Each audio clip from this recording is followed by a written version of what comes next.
Trong 9 tập của The Creator X YouTube vừa qua, chúng ta đã làm quen, đã lắng nghe câu chuyện của những nhà sáng tạo nội dung đáng ngưỡng mộ và có tầm ảnh hưởng nhất tại Việt Nam. Ta có Creators độc lập, Creators làm việc theo đội nhóm, có những Creator trẻ tuổi tài cao, và cả Creators lão làng dày dặn kinh nghiệm. Nhưng nếu để lựa chọn một Creator với tầm ảnh hưởng cũng như mức độ quan trọng lớn nhất, thì đó chắc chắn phải là khách mời trong tập cuối cùng. Đây là ông Ajay Vidyasagar, giám đốc YouTube ở khu vực Đông Nam Á, người đã tạo ra, hay nói đúng hơn là đưa YouTube Việt Nam vào hoạt động 10 năm về trước. Trong tập cuối cùng này của The Creator X YouTube, hãy cùng mình tìm hiểu xem điều gì đã khiến ông Vidyasagar cùng đội ngũ YouTube chọn mặt Việt Nam để gửi vàng một thập kỷ về trước. And I remember saying this is a very young country. This is a country of storytellers. It is something that I am curious and energized to see how this young bunch of storytellers are going to use a platform like YouTube and then really find a way to get their stories out to their users.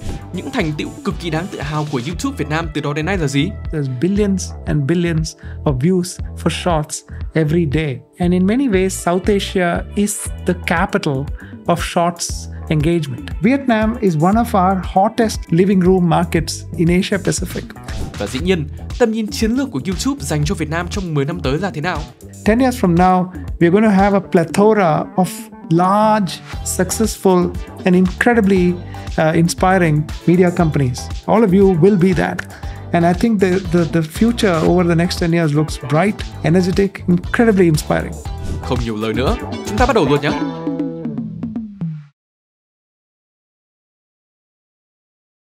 Hello, Mr. Ajay. Hi. Thank you very much for being here today. 7 years ago, which is around this time, I started my own YouTube journey. When I started, I never would have imagined that one day I would be here, like sitting with a YouTube director, talking about YouTube. Thank you for trusting Vietnam for the last decade. Thank you for being here, and thank you for giving me the chance to do this. I think you're being very humble. I feel privileged that I'm getting the chance to talk to someone as exciting as you, and the work that your channel does is truly very inspiring. It helps us connect with a very large number of users in this country every day, every week, every month. So thank you for having me as your guest. Normally, when I do a podcast like this, I will have to have a warm-up questions. So the first question I would like to ask you is, I've heard that you've been to Vietnam several times, not only for work, but also for personal reasons. What is your most favorite destination in Vietnam? There's a famous joke, my team can't believe it whenever I say it.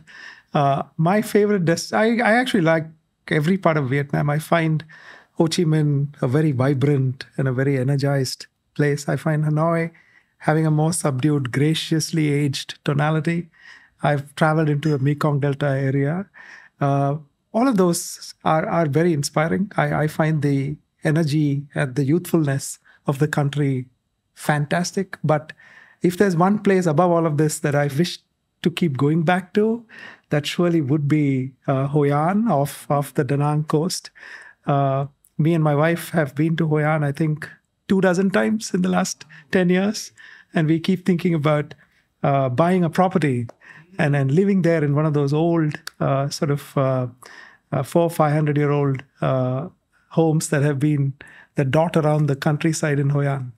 Actually, Hoi An is also my answer. I really love Hoi An. I love the authenticity of it, like the old town. I feel like Hoi An is sort of not polluted by modernity. It's not polluted by development. Yeah. It is still preserving something that is very therapeutic and something that's very true to the soul. Apart from Hoi An, I want to ask you about Vietnam. Like, if you were to use one adjective, one word to describe Vietnam, what would that word be? Youthful. Youthful.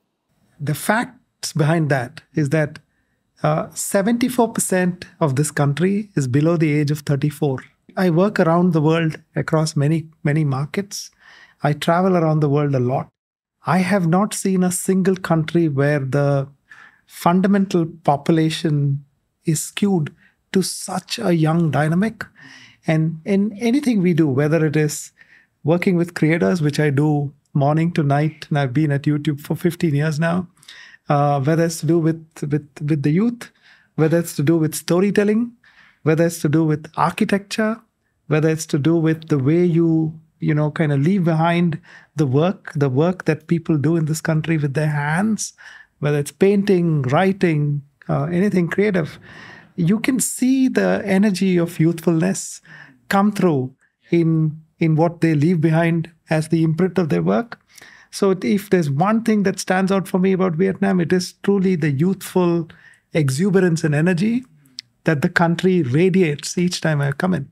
You were the person to launch YouTube Vietnam 10 years ago. So was youthful the reason why? So yes, I'll tell you a story. We came to Vietnam 10 years back. We were in a venue half a mile from this place. What is today the JW Marriott used to be the Intercontinental. Mm-hmm. And there was on the ground floor a Hard Rock Cafe. And, I used to tell a lot of my friends and colleagues that it's my dream to perform at the Hard Rock Cafe someday. And here I was going to go up on stage at the Hard Rock Cafe. And so I started my speech on that day saying that, it has been my lifelong dream to perform at the Hard Rock Cafe. And today I'm realizing that dream. But, I mean, outside of that joke, I remember saying in that day to maybe about 400 or 500 guests who were there, more of them who were from the advertising industry. There were quite a few creators, but really very few creators, because it was not a network of channels that existed in that time. And I remember saying, this is a very young country. This is a country of storytellers.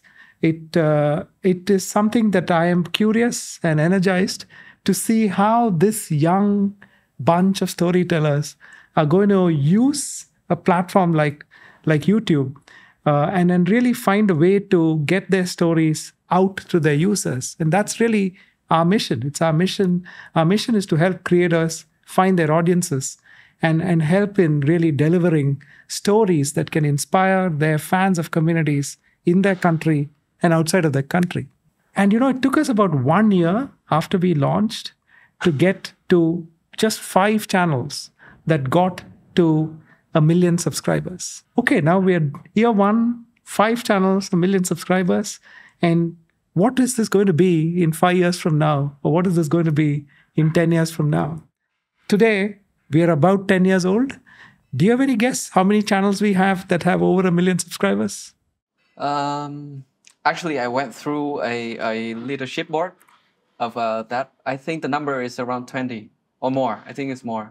So the number is 1,800 channels. I'm very wrong then. And it's something that I am so honored to kind of engage with creators every day, creators like you, and creators like an enormous number of them who we meet every now and then. The positivity, the creativity, the inspiration, and the storytelling chops that they bring in through their work every day is really what has created this engine of change, this engine of culture, and this engine of storytelling. And so I am so excited at the work that all of you do and the level of growth that you're driving on top of this enormous base is just mind-blowing. It's just something that makes me want to come back here time and time and time again.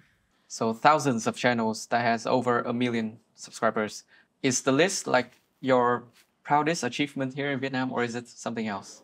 Well, there are many things that go into what makes you proud about Vietnam. Vietnam is one of our most vibrant markets in the world. It's within our top 10 markets on users globally. And I would say there are a bunch of things that make us very proud. And they would broadly flow around 3 vectors. One is surely creators, what I talked to you about. The numbers are just mind-blowing. We have thousands and thousands of channels that have 1 million subscribers and above. We have 20,000+ channels that have 100,000 subscribers and above. What creators are doing is an amazing engine of change in this country. So yeah, as I said, the creators that are fueling this phenomena of what we today famously call the creator economy is really the first vector. And the numbers are absolutely off the charts in Vietnam. As I said, when we started, a year into starting, we had 5 channels. getting to about 1 million subscribers. That number is just short of 2,000 channels today. We have over 20,000 channels that have over 100,000 subscribers. These numbers are just absolutely off the charts. The second vector is really users. The single biggest indication of people loving the work that creators do is users. And today in this country, this is a country of about 100 million people, around 60 plus million who come to the internet every day. 50 million of them, 90% of them come to YouTube consistently. And that is because of the extraordinary work that creators do. People come to YouTube only for content. People come to YouTube only to consume the stories that iconic creators like you bring onto the platform every day.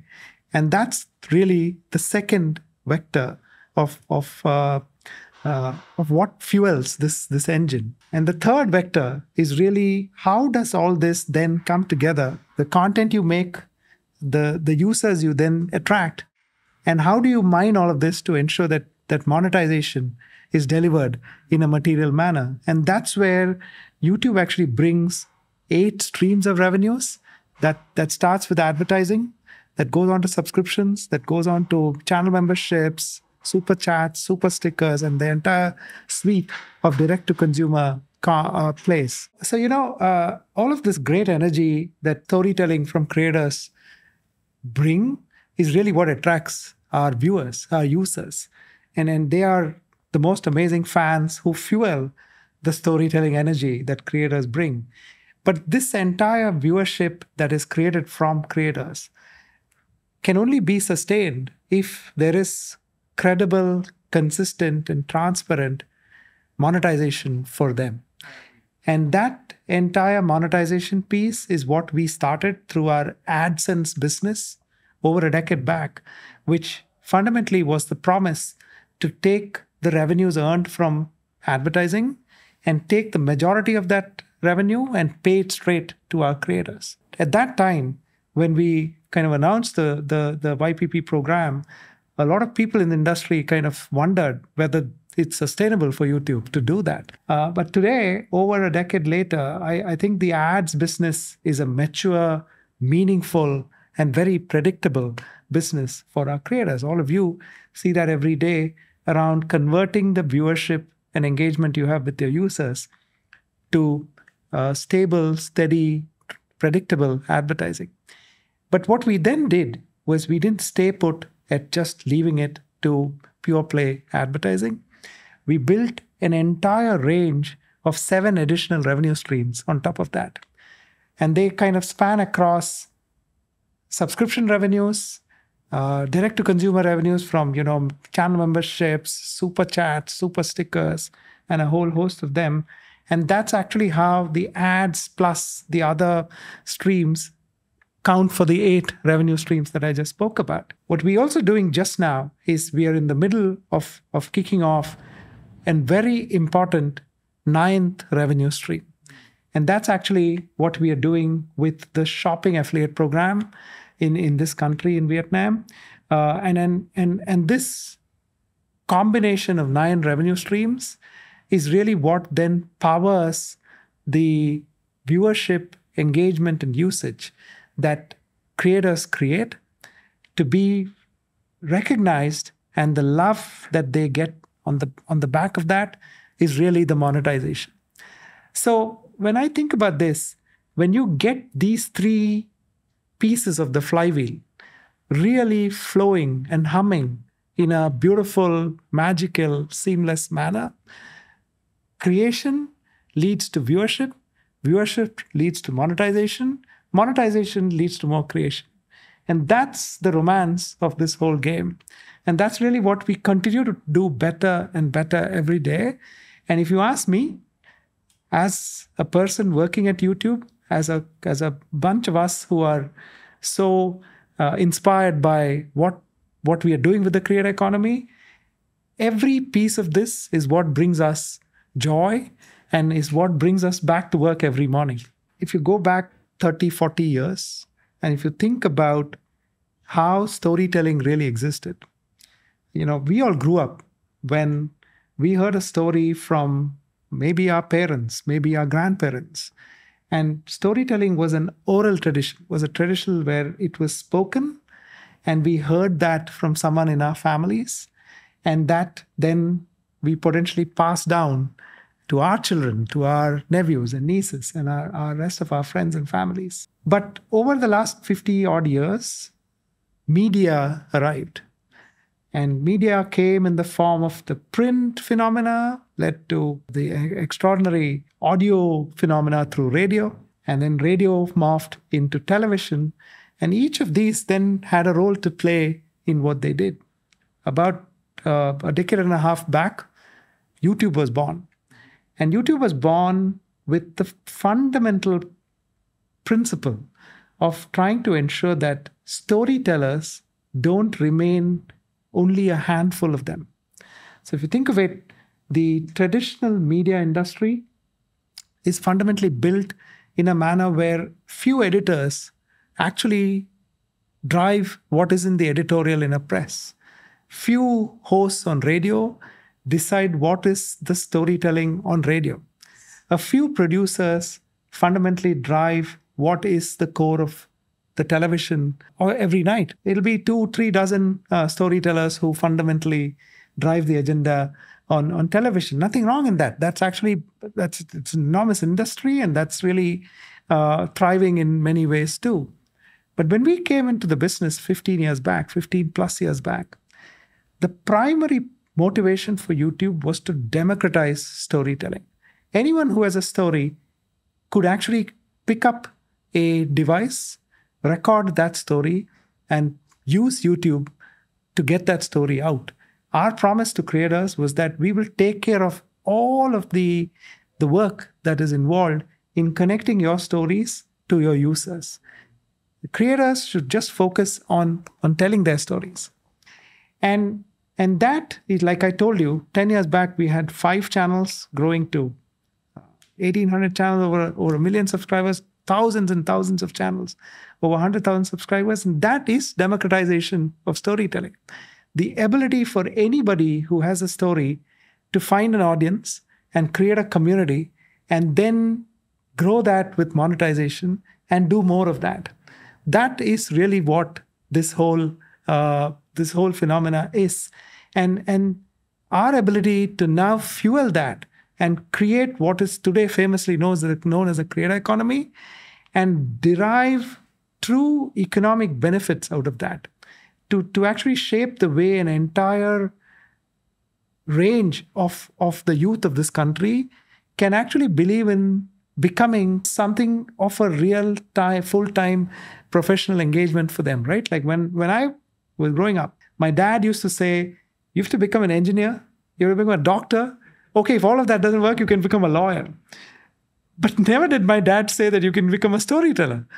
And I think the fact that a storyteller could create an enterprise and be a new media company and create economic value in their society, in their country, is something that all of you creators are actually living through that dream and actually delivering on that promise. You know, we go back to schools and colleges all the time as a company. And today, in many countries around this region, when the youth are asked, what do they want to become when they grow up?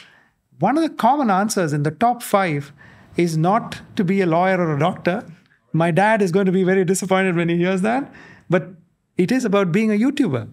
And that is the power of the creator economy. It is actually something that you realize is if you can actually shape stories, if you can actually inspire people, you can make a livelihood and you can thrive with that. So that's really what truly I feel has happened in this short time of 10 years. And I feel that's primarily because of the mission that we have around democratizing storytelling. So I believe that around this time, there would be like dozens of thousands of channel of creators in YouTube Vietnam. But when I first started off creating content on YouTube, and especially after it started getting views and getting more subscribers, one thing still bugs me, like from time to time, is that how can I create more social good? So what is YouTube's point of view on this? Like, how do we create more social good? Of course, I think YouTube is a place full of exciting ideas and very exciting real life cases of people influencing not just an individual but an entire community of people to doing good. I think this happens around in three key buckets. The first really is, every creator actually is doing something to stoke a tradition or a culture or a core natural part of society. That could be in the form of food, could be in the form of culture, it could be in the form of history, it could be in the form of architecture. Every creator actually takes a strand of what is embedded into your society and is then taking that out and giving it more color and helping people understand that in a meaningful way. I would say if you take, say, food in this country, the role that YouTube's creators have played in helping Vietnam and Vietnam's people, both in Vietnam and outside of Vietnam, appreciate not just the food that is popular in the metros, but food that is popular in the hinterlands of this country, and actually taken it to a different level of extraordinary romance, is completely food creators is doing. And is that social good? It is absolutely off the chart social good.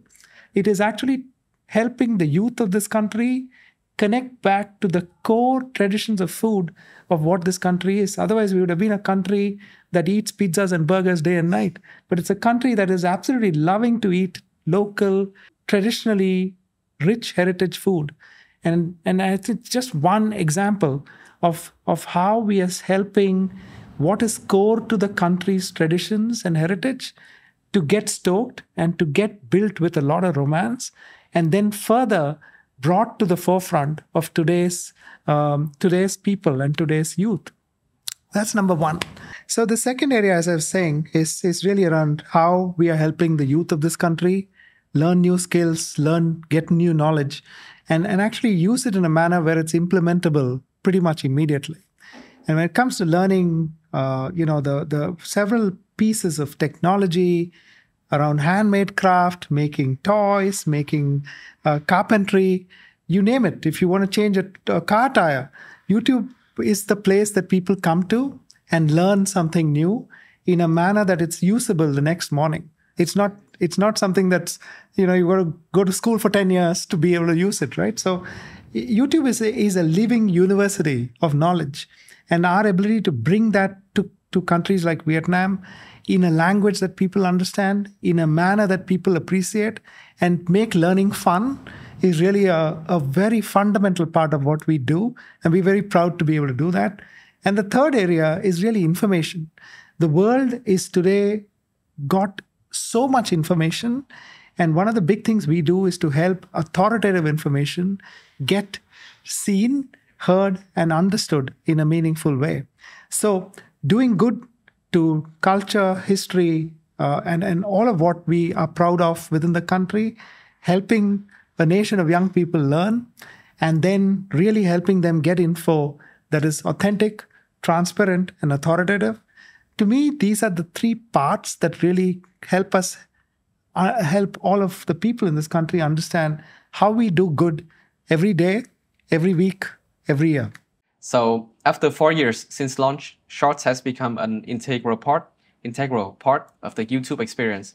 I'm finding myself discovering more new channels via Shorts. But there are still some concerns about audience behavior, especially from content creators. So how should a content creator view Shorts on YouTube?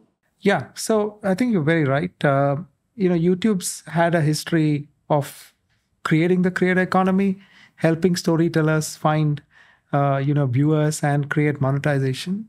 But most of this was really long form and mid form content. 4 years back, as you rightly said, we felt that the time was right for us to expand the breadth of formats, and we brought in Shorts into the overall portfolio of surfaces that creators could use. little did we realize how big that is going to become. And in today, Shorts is just seeing growth numbers that is off the charts. There's billions and billions of views for Shorts every day. And in many ways, South Asia is the capital of Shorts engagement, both from a creation point of view and from a consumption point of view. All of what we see from South Asia, which is Southeast Asia, India, Pakistan, Bangladesh, this is where the real movement is happening for Shorts. And the work that creators like you and creators in this country do shape the agenda on Shorts for creators all around the world. So it's a absolute crackerjack cultural phenomenon. Having said that, Shorts really has come in a manner where it's fueled extraordinary growth for Shorts, but it's in no way actually in any significant manner impacted the growth on long form or mid form or live for that matter. So we see this as a beautiful confluence of growing the multi-format richness that YouTube actually affords. And creators come in many different sizes and shapes. Nobody wakes up and says, I have to become a creator and I have to become the greatest game in town for Shorts. Every creator wakes up every morning saying, here's another story that I want to drop into this world and I want it to become a hit. You may choose to do that through Shorts. You may some days choose to do that through a mid-form story piece. Or in some days you may do that as a long unit of content. Some days you may go live. So, the richness of these different services, from long form to mid form to short form to live to podcasting and all the stuff that all of you do, is really the core of what makes YouTube so special. And of course, I must say that Shorts really has surprised us in its ability to grow and scale. And that's primarily because the users in most of our markets in this part of the world are very young, and they've got used to wanting stories according to the state of the day that they're in. And surely for many parts of their day-to-day engagement with a video platform, Shorts surely is one of their chosen paths. And that's why we are seeing so much sort of velocity on growth with Shorts. Especially now, with the Shorts being longer, you can upload Shorts up to 3 minutes. Yes, that's very true. So just over a week back, we have now got a lot of feedback from our creators, and we announced globally that we are increasing the length of Shorts to go up to 3 minutes. It's a very highly sought after feature that creators like you have come to us with, and we're very proud that we've been able to learn from what creators are asking and serve it back to them. So earlier this year, Nielsen released a report that says 10.4% of all total TV viewing in the US was generated by YouTube, which means YouTube is the #1 player in this field in the USA. So what I want to know is, from your point of view, is this something that would come to Vietnam? What does this mean for YouTube Vietnam?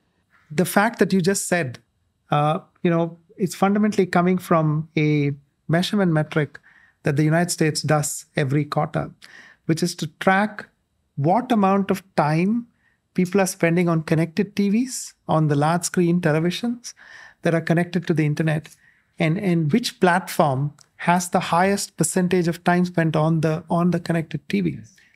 No platform till this date has ever gone to double digits. Everybody has been 7%, 8%, or 9%, or in that range.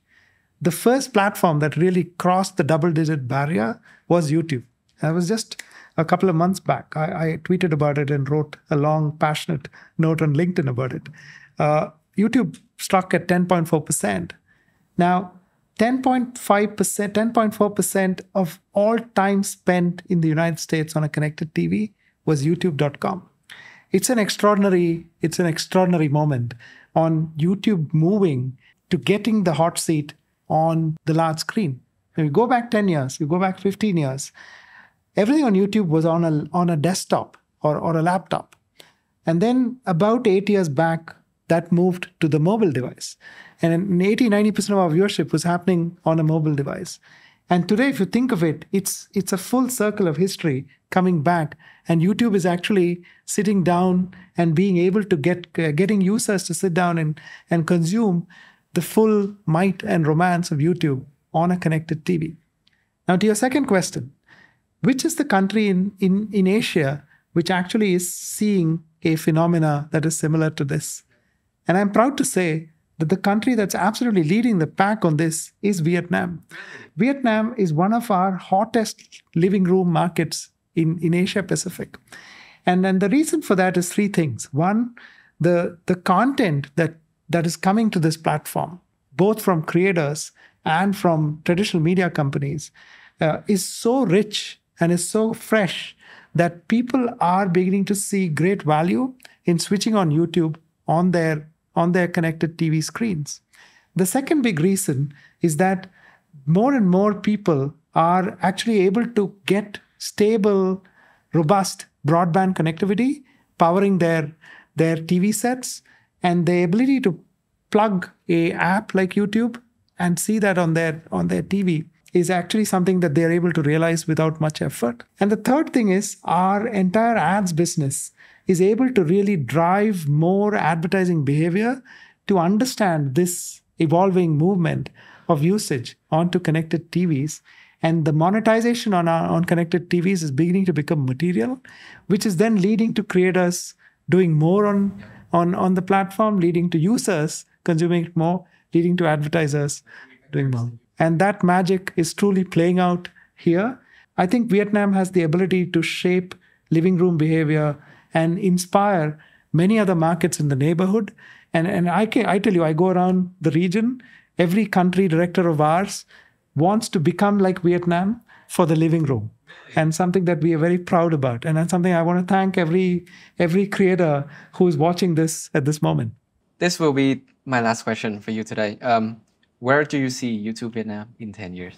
I see YouTube Vietnam being one of the sort of the absolute trendsetter in the entire creator economy itself. Creators, when they came into YouTube 10 years ago, fundamentally did long-form content and mid-form content.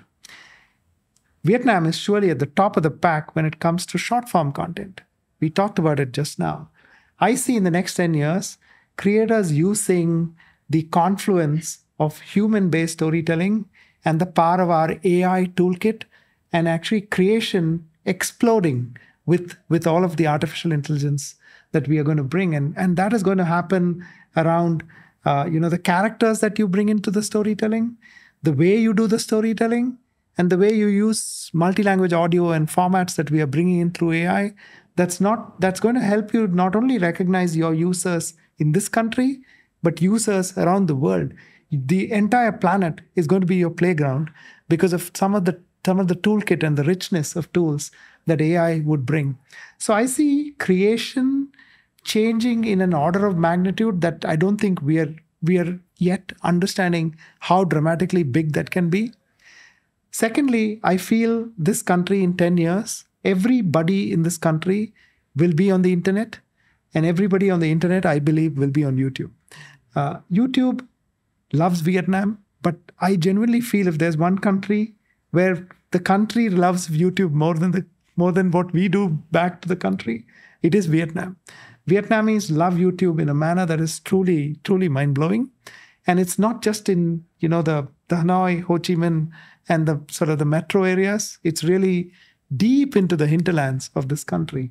And the foundation that we've set is something that's going to take us into the next 10 years to see almost universal reach in this country.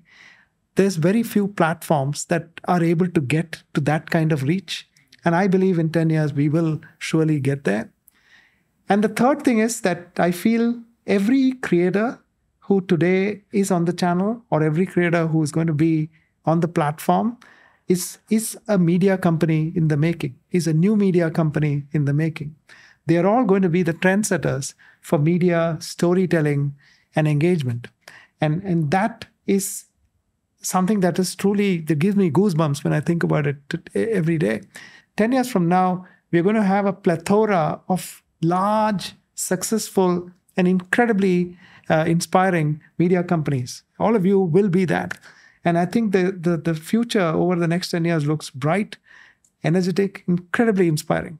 That is also not only the dream, but the vision that I'm like trying to work towards. I believe that we're actually coming into a creative era for everyone, everywhere. So that has been the most amazing answer I've heard in a while. Thank you from the bottom of my heart. Thank you for trusting us and giving us the chance to do this.